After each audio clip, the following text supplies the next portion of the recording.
السلام علیکم۔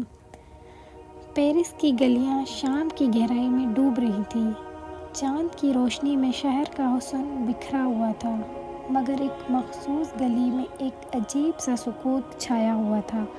وہاں ایک پرانا مکان تھا جس کے بارے میں لوگوں کا کہنا تھا کہ وہ خوفناک رازوں سے بھرا ہوا ہے۔ ایک نوجوان حارث، جو ہمیشہ مہم جوئی کا شوقین رہا، اس مکان کی طرف بڑھا۔ جیسے ہی اس نے دروازہ کھولا، ایک سرد ہوا نے اس کا استقبال کیا۔ مکان کے اندر کا ماحول بھیانک تھا۔ دیواریں پھٹی ہوئی تھیں، فرش ٹوٹا ہوا، اور ہوا میں ایک عجیب سی بوجھل خاموشی تھی۔ حارث آگے بڑھتا گیا۔ اچانک ایک آواز سنائی دی، "مدد کرو میری۔" یہ آواز کمرے کے ایک کونے سے آئی۔ حارث کے دل کی دھڑکن تیز ہو گئی، مگر اس نے ہمت نہ ہاری۔ وہ کونے کی طرف بڑھا تو دیکھا کہ ایک بچہ ایک تاریک کونے میں بیٹھا ہے۔ اس کی آنکھوں میں خوف اور آنسو تھے۔ حارث نے بچے سے پوچھا، "تم یہاں کیا کر رہے ہو؟"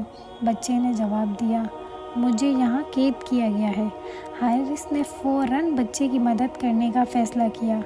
اس نے کمرے کے ہر کونے کو تلاش کیا اور آخرکار ایک پرانی چابی ملی۔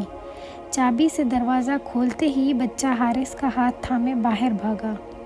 جیسے ہی وہ باہر نکلے، تاریکی کی آغوش میں وہ روشنی کی طرف بڑھ رہے تھے۔ حارث نے مڑ کر دیکھا تو مکان ایک روشنی کی کرن میں تبدیل ہو رہا تھا، جیسے ساری خوفناک کہانیاں بس ایک افسانہ تھی۔ باہر آ کر بچہ حارث کی طرف مسکرایا اور کہا، "شکریہ، تم نے مجھے آزاد کر دیا۔" حارث نے محسوس کیا کہ خوف اور مایوسی کی جگہ امید اور روشنی لے آئی تھی۔ اس نے سوچا کہ کبھی کبھی خوف اور گہرائیوں میں بھی ہمیں ہمت اور محبت کو تلاش کرنا ہوتا ہے۔ پیرس کی رات اب اور بھی خوبصورت تھی۔ حارث نے دل میں عزم کیا کہ وہ ہمیشہ دوسروں کی مدد کرے گا، چاہے حالات کتنے ہی خوفناک کیوں نہ ہوں۔ پھر وہ دونوں، بچہ اور حارث، شہر کی روشن گلیوں میں چل پڑے، جہاں ہر موڑ پر امید اور خوشی نے ان کا استقبال کیا۔